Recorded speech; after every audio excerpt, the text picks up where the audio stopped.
मित्रांनो नमस्कार.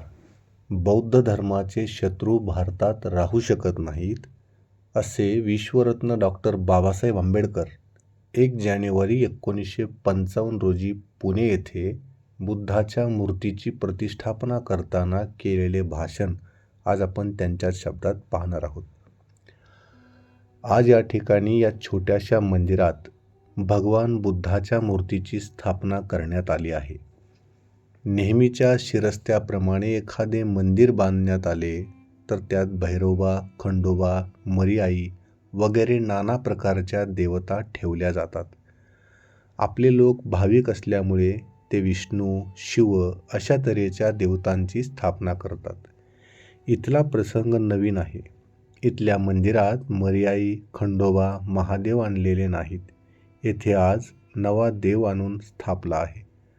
प्रसंग सर्वांच्या दृष्टीने आमच्यामध्ये नवीन आहे.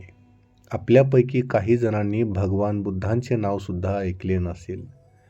काही लोक म्हणतात की नवीन देव कोठून आणला आहे. हा देव कोठून आणला, त्याची उत्पत्ती कशी झाली याची चिकित्सा करणे अत्यंत महत्त्वाचे आहे. बुद्ध भगवंतांचा हा धर्म या देशांमध्ये अत्यंत जुना आणि प्राचीन आहे. हा धर्म फार प्राचीन काळी या देशात उगम पावला आहे. चीन, जपान, इंग्लंड या बाहेर देशातून हा धर्म आणलेला नाही. हा वृक्ष येथेच उगवला आहे. या देवाला येथे कोणी आणले याबद्दल अनेक प्रश्न विचारले जातात. या देवाला येथे कोणी आणले याबद्दलचा पहिला खुलासा असा करता येईल की या देशातील पुरातन देवता आपल्याला ठिकठिकाणी सापडतात तो इथलाच आहे.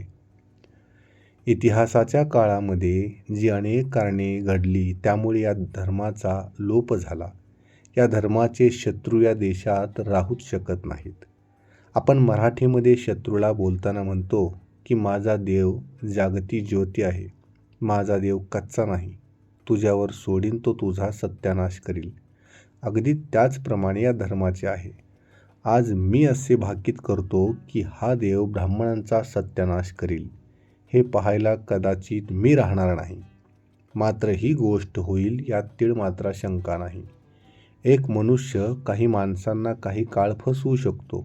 एक मनुष्य सर्व लोकांना सर्व काळ फसवू शकत नाही.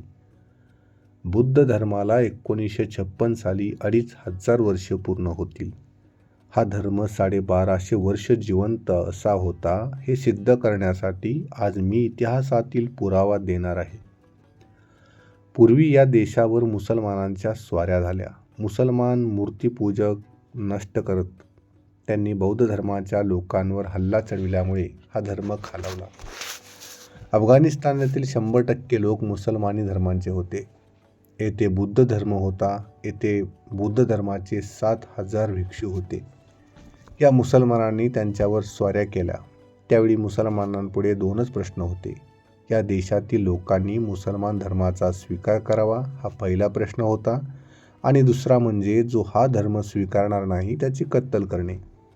त्यांनी या 7000 भिक्षूंची कत्तल केली. हा धर्म जिवंत होता तेव्हा तो फार प्रभावी होता. या देशात नालंदा विश्वविद्यालय होते. ज्ञानप्राप्ती करून देणे या धर्माचे तत्त्व होते.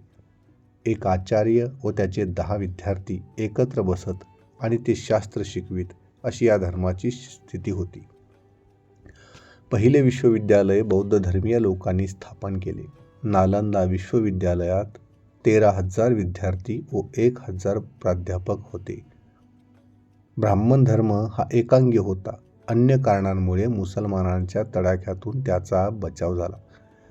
बौद्ध धर्माविरुद्ध ब्राह्मणांनी कारस्थाने चालू केली, त्यामुळे तो खाली पडला. बौद्ध धर्मावर मी इंग्रजीतून पुस्तक लिहित आहे. हे पुस्तक 2 महिन्यांनी प्रकाशित होईल. या पुस्तकाचे मराठीत भाषांतर करून ते छापण्यात येईल. तुमचा बौद्ध धर्म एवढा चांगला होता तर त्याचा ऱ्हास का झाला, असे माझे काही मित्र मला प्रश्न विचारतात. तेव्हा मी त्यांना असे विचारतो की हा धर्म वाईट आहे म्हणून ऱ्हास झाला असे म्हणावे तर चीन, जपान, कंबोडिया, सिलोन या देशामध्ये या धर्माचा ऱ्हास झाला नाही. तेथे अजून तो का टिकून आहे? या देशात हा धर्म नाहीसा झाला नाही तर त्याला निराळी वाळवी लागलेली आहे. कारस्थाने झाली असतील. सांगण्याचा मतलब असा की त्याच्या निर्मितीपासून तो 1250 वर्षापर्यंत तो यथावत चालला होता. हा इतिहास इतिहासकारांनी लपवून ठेवला आहे. यावेळी मी संबंध भारताविषयी बोलणार नाही, फक्त महाराष्ट्रासंबंधी सांगणार आहे. आपला महाराष्ट्र प्रदेशसुद्धा 100% बौद्ध धर्मीय होता आणि त्याला पुरावा म्हणून महाराष्ट्रातील पुरातन काळात कोरीव लेण्यांची उदाहरणे देता येतील.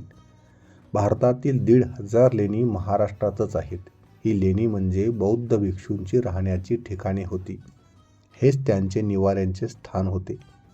महाराष्ट्रात जी काही लेणी आहेत ती पांडवांची आहेत असे सांगण्यात आले, परंतु विराट नगरी कोठे पांडवांचे राज्य कोठे या विहारांमध्ये 25 भिक्षू असतात, परंतु 1000 विहारांतून सुमारे 35,000 भिक्षुक राहत असत.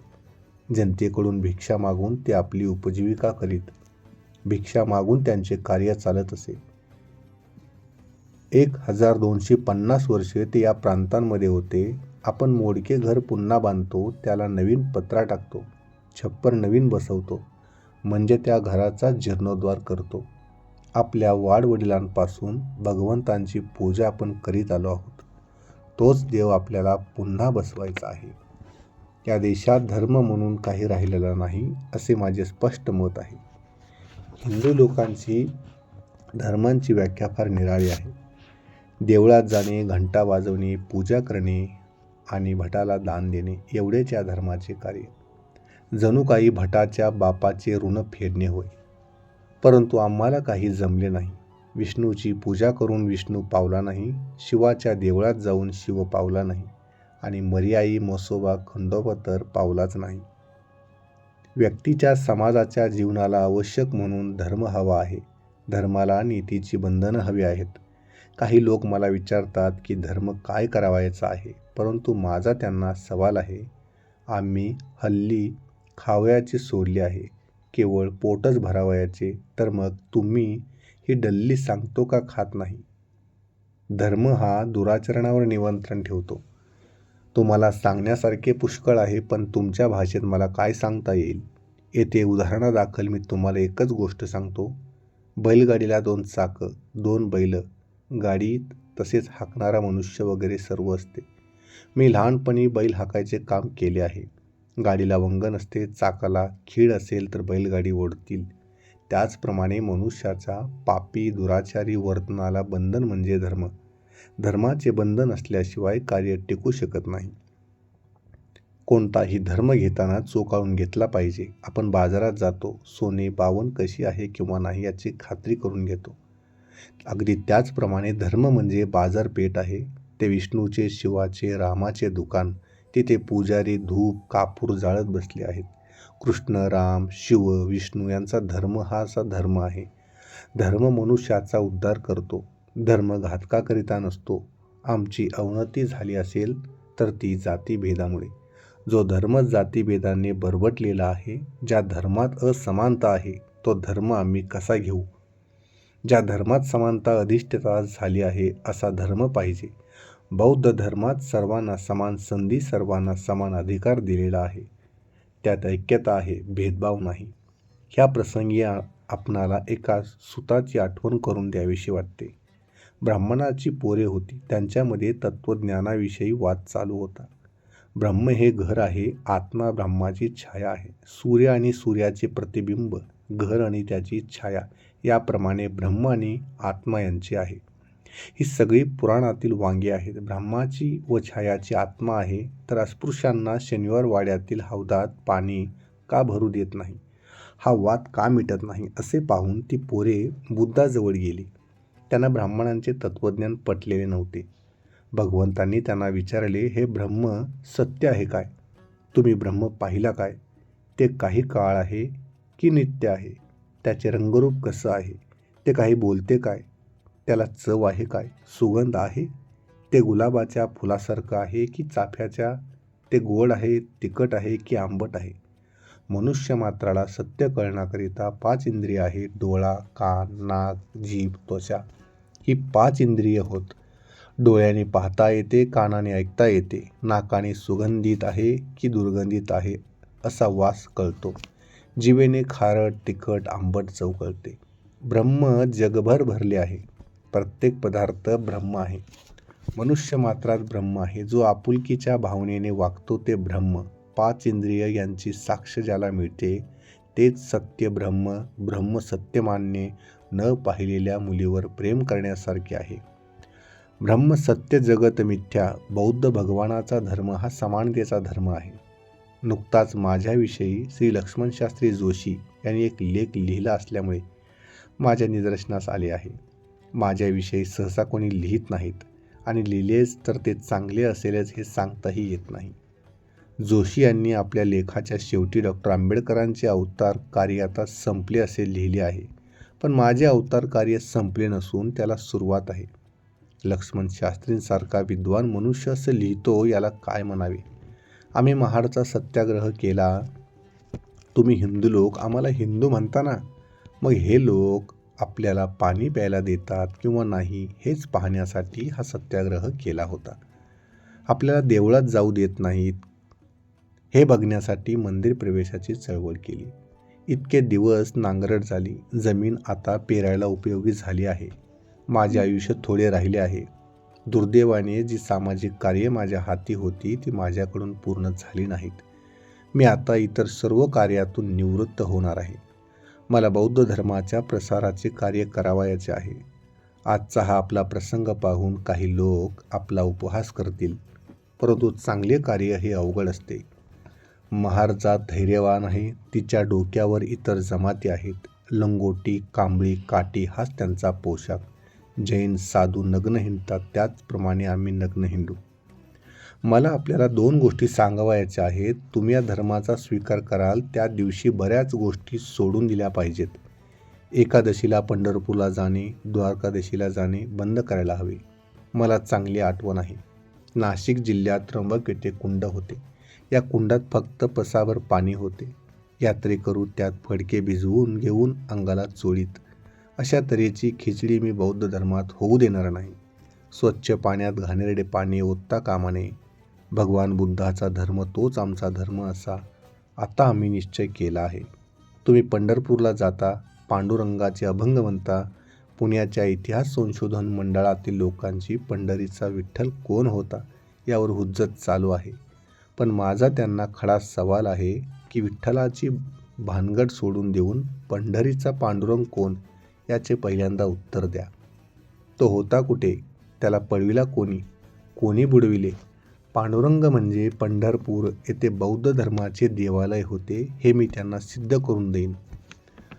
पुंडलिक या शब्दापासून पांडुरंग हा शब्द झाला.